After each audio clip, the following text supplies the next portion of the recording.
dive into today's episode, I just want to remind you to hit that like button and subscribe to our channel. Your support means the world to us. It helps us grow, reach more amazing learners like you, and keep bringing you fresh and fun content every week. So don't forget, like, subscribe, and let's keep this journey going strong.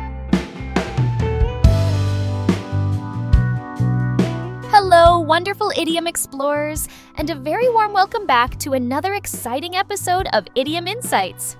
I'm Emma, your enthusiastic guide, and I'm absolutely thrilled to be here with you again, ready to delve into the fascinating nuances of some more common English phrases.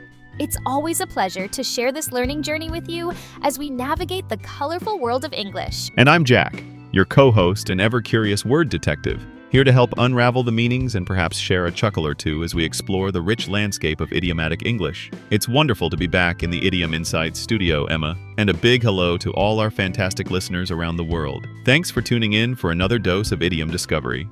It's always a joy, Jack. Today, we've selected 4 incredibly useful and vivid idioms that you'll undoubtedly encounter in everyday English.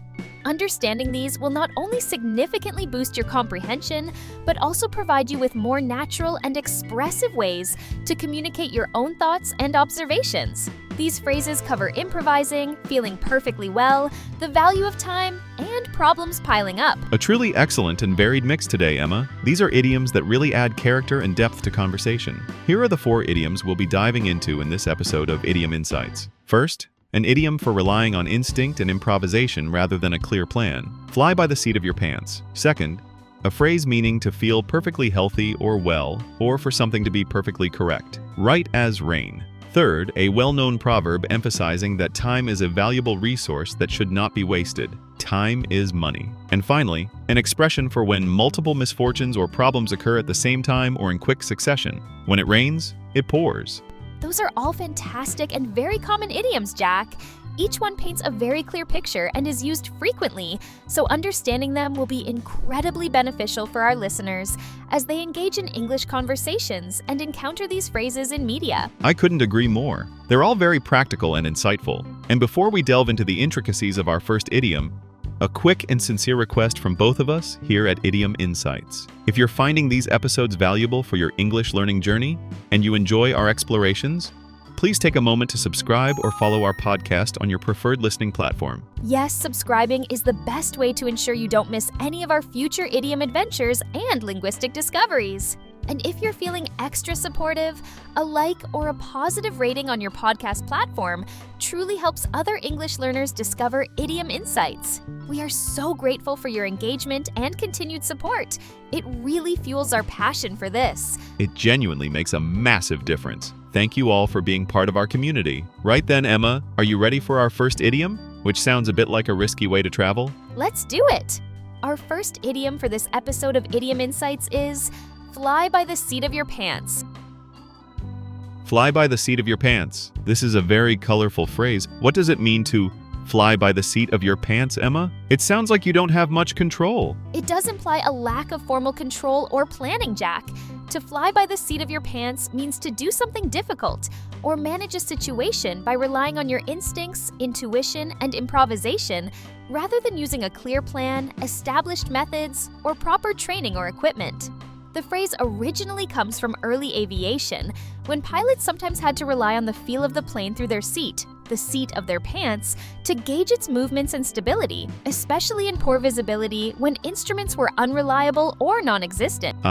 So it's about navigating a situation using your gut feeling and making things up as you go along, often because you don't have a detailed plan or the usual resources. For example, if a manager has to deal with an unexpected crisis at work without any established procedures, they might have to fly by the seat of their pants, making quick decisions based on their best judgment at the moment.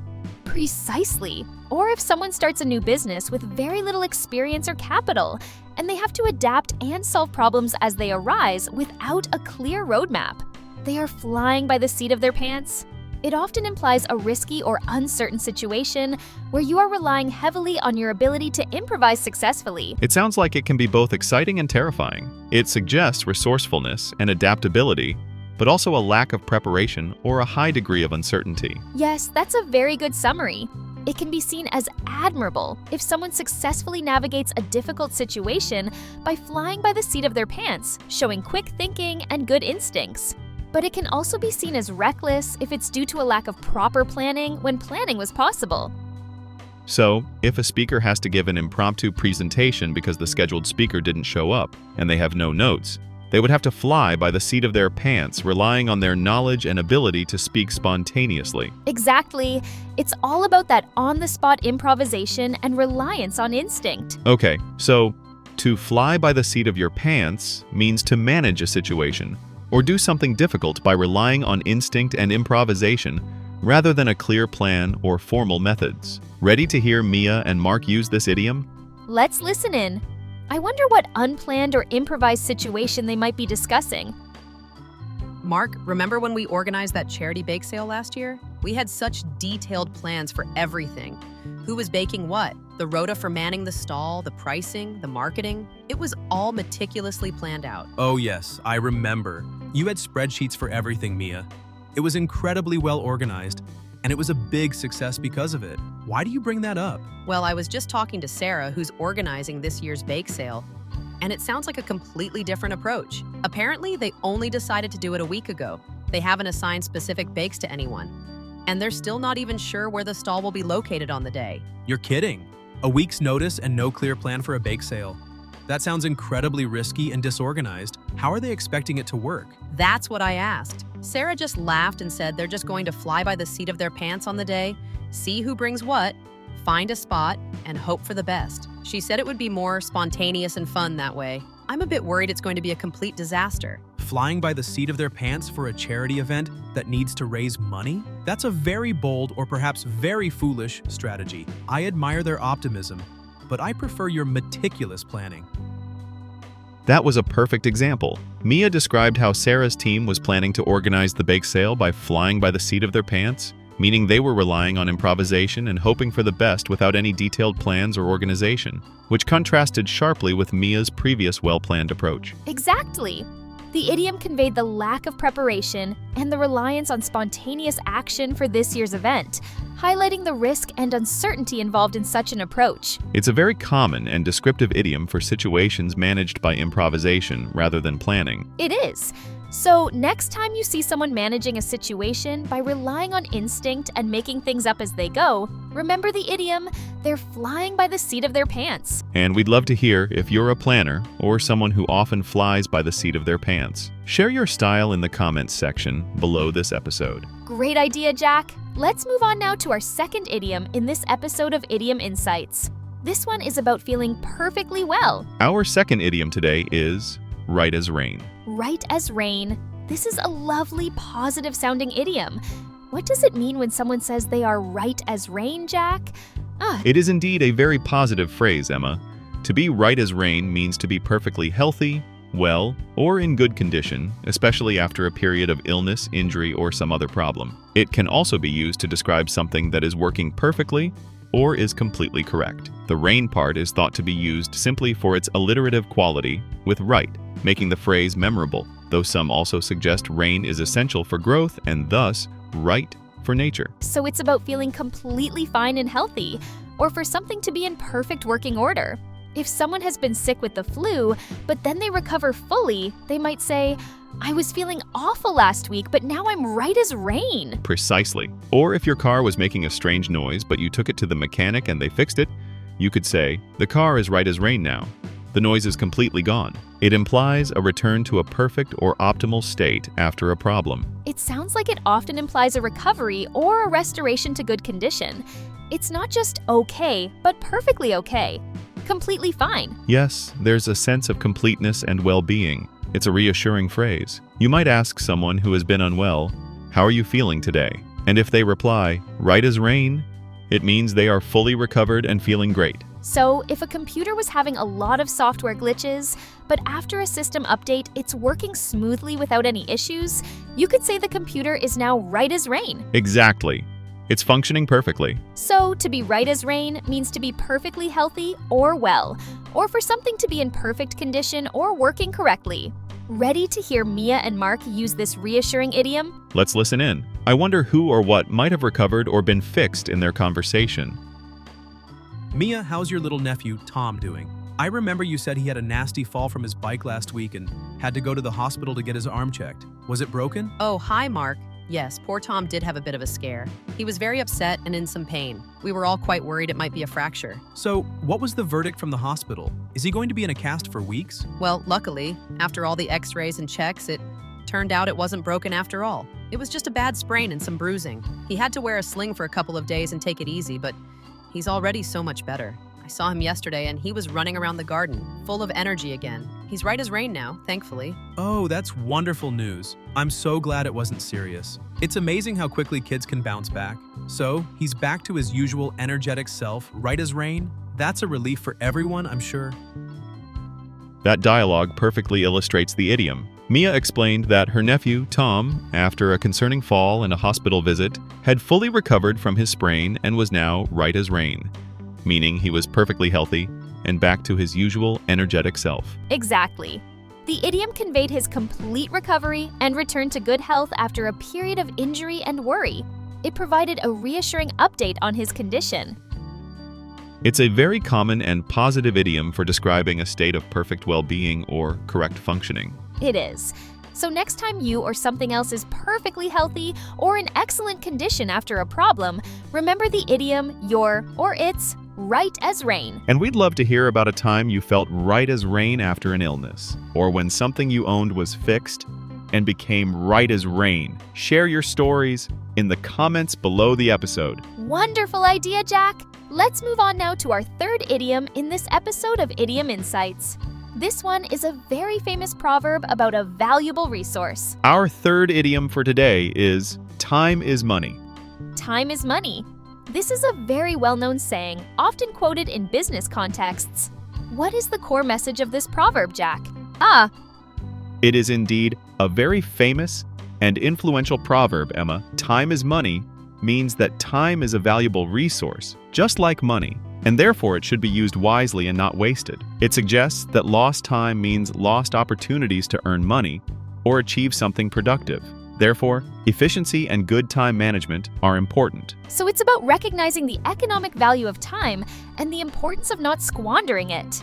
If an employee spends a lot of their workday on non-work-related activities, their manager might remind them that time is money, and they need to focus on their tasks to be productive for the company. Precisely. Or if a business project is delayed, those delays can lead to increased costs and lost revenue, illustrating the principle that time is money. It's often used to encourage efficiency, punctuality, and a focus on productive activities. The phrase is famously associated with Benjamin Franklin, who wrote about it in his Advice to a Young Tradesman. It's a very practical and often motivating piece of advice. It highlights that how we use our time has direct consequences, often financial ones. It encourages us to be mindful of how we spend our time and to prioritize activities that are valuable. Yes, it's a reminder that time once spent cannot be recovered, just like money once spent is gone. So it's about making the most of the time you have. You might hear it in situations where someone is being paid by the hour, or where a quick turnaround on a project can lead to greater profits. So, if a freelancer is working on a project, they need to manage their time effectively because every hour they spend is directly related to their income. For them, time is money in a very literal sense. Exactly. It emphasizes the value of efficient work. So, time is money is a proverb, meaning that time is a valuable resource that should be used wisely and not wasted, as lost time can mean lost opportunities or income. Ready to hear Mia and Mark use this well-known saying? Let's listen in. I wonder what situation involving time and resources they might be discussing.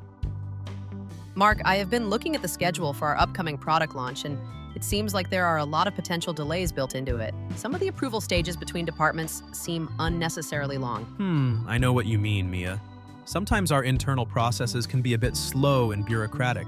But do those internal delays really matter that much, as long as we eventually launch a good product? Well, I think they do matter, Mark. Every week that our product launch is delayed is another week that our competitors have to gain market share, and another week that we're not generating revenue from the new product. Plus, we have a whole marketing campaign ready to go. And delaying the launch means rescheduling everything, and potentially wasting some of that marketing spend. That's a fair point. I hadn't thought about the wider financial implications of internal delays. So you're saying that by speeding up our internal processes, we could actually save or make more money in the long run?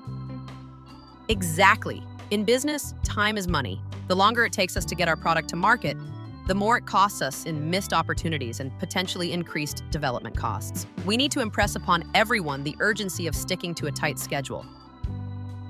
That dialogue perfectly illustrates the idiom. Mia used the proverb, "time is money," to explain to Mark why internal delays in their product launch were a serious issue, as wasted time directly translated into lost opportunities and potential financial losses for the company. Precisely, the idiom highlighted the economic value of time in a business context and the importance of efficiency in achieving financial goals. It served as a strong argument for streamlining their processes. It's a very common and powerful piece of advice in the world of work and business. It is. So next time you want to emphasize the importance of not wasting time because it has value, remember the proverb, time is money. And we'd love to hear your thoughts. Do you agree that time is money in all situations? Or are there times when it's okay to waste time? Share your perspectives in the comments below the episode. Wonderful discussion point, Jack. Now, we've arrived at our fourth and final idiom for this episode of Idiom Insights. This one is about an accumulation of problems. Our final idiom for today is, when it rains, it pours. When it rains, it pours. This is another very well-known saying. It suggests that when something bad happens, other bad things often happen at the same time or in quick succession. Right, Jack? You've got it perfectly, Emma. The proverb, when it rains, it pours, means that when one misfortune or problem occurs, it often seems that many other misfortunes or problems follow shortly thereafter, or happen all at once. It's like when it starts to rain, it doesn't just drizzle lightly. It comes down in a heavy downpour, with many raindrops at once. So, it describes a situation where troubles seem to multiply. So it's about that feeling that bad luck or problems tend to cluster together. If someone loses their job, and then in the same week their car breaks down and they get sick, they might exclaim, when it rains, it pours. Because so many negative things are happening simultaneously. Precisely. Or if a company is already struggling with declining sales, and then they are hit with a lawsuit and a key supplier goes bankrupt all in the same month, that's a clear case of, when it rains, it pours. It describes an accumulation of difficulties. It's often said with a sense of frustration, resignation, or even dark humor, acknowledging that life can sometimes feel overwhelmingly difficult when multiple problems arise at once. It's not just one problem, but a cascade of them. Yes, it captures that feeling of being overwhelmed by a series of concurrent misfortunes. The pouring suggests an abundance of trouble, not just a little bit. While it usually refers to negative events, very occasionally, you might hear it used humorously for an overwhelming amount of good things happening at once. But that's much rarer. The primary meaning is about an accumulation of troubles. So, if a student is already stressed about upcoming exams, and then they get into an argument with their best friend and their laptop stops working, they might feel that when it rains, it pours. Exactly. One problem on top of another. So, when it rains, it pours means that when one misfortune occurs, other misfortunes often follow in quick succession or at the same time. Ready to hear Mia and Mark use this rather pessimistic but relatable idiom? Let's listen in. I wonder what series of unfortunate events might be befalling one of them. Oh, Mark, I'm having such an unlucky week. It feels like everything that can go wrong is going wrong. Oh no, Mia, what's been happening? You look a bit stressed. Is it work stuff or personal things? A bit of everything. First, on Monday, my washing machine broke down completely, and the repair person said it's not fixable, so I have to buy a new one. Then, on Tuesday, I got a parking ticket, which was completely unfair because the sign was hidden. And then yesterday, I came down with this awful cold and I feel terrible. Wow, Mia, that's a lot of bad luck for 1 week. A broken washing machine, a parking ticket, and now a cold? That's really rough. I know. And then just this morning, I realized I've lost my favorite umbrella, and of course, it started raining heavily outside. It just feels like when it rains, it pours. One bad thing after another just keeps happening. Oh, Mia, I'm so sorry you're having such a terrible run of luck. It really does feel like that sometimes, doesn't it? That when one thing goes wrong, everything else seems to follow. Hopefully, your luck will change soon, and the pouring will stop. That dialogue perfectly illustrates the idiom. Mia described a series of unfortunate events that had happened to her in quick succession. A broken washing machine, a parking ticket, getting a cold, and losing her umbrella, leading her to exclaim, "When it rains, it pours," to describe the accumulation of her misfortunes. Exactly. The idiom captured her feeling of being overwhelmed by multiple problems occurring all at once, as if bad luck was coming down in a deluge. It's a very common and relatable way to express that feeling when troubles seem to multiply. It is. So next time you experience a series of misfortunes all happening around the same time, you might find yourself saying, "When it rains, it pours." And we'd love to hear if you've ever had a week where it felt like when it rained, it poured. What happened? Share your stories. We promise to be sympathetic in the comments below this episode. We always appreciate reading your comments and experiences. Well, Jack, we've explored 4 more really insightful and useful idioms in this episode of Idiom Insights. We certainly have, Emma. Just to recap for everyone tuning into Idiom Insights today, we learned Fly by the seat of your pants, meaning to manage a situation by relying on instinct and improvisation rather than a clear plan. right as rain, meaning to be perfectly healthy or well, or for something to be in perfect condition. Time is money, a proverb meaning that time is a valuable resource that should not be wasted. And when it rains, it pours, meaning that when one misfortune occurs, other misfortunes often follow in quick succession or at the same time. 4 more fantastic additions to your English idiom repertoire. Remember, the best way to make these phrases a natural part of your vocabulary is to actively listen for them in real-life conversations and media, and then to build your confidence by trying to use them yourself in appropriate contexts. Absolutely. Don't be afraid to experiment. The more you use them, the more comfortable and fluent your English will become, and the more you'll be able to express nuanced meanings with flair. And if you enjoyed learning with us today, and we sincerely hope you did, please consider giving this episode of Idiom Insights a like and leaving us a positive review on your podcast platform. Your support helps us reach more learners and continue creating this content. And make sure you hit that subscribe or follow button for Idiom Insights so you don't miss any of our future episodes, where we'll continue to unravel the wonderful and sometimes witty world of English idioms. Thank you all so much for joining us today. It's been a pleasure exploring these phrases with you. Keep learning, keep listening, and we'll talk to you again next time on Idiom Insights. Goodbye, everyone. See ya!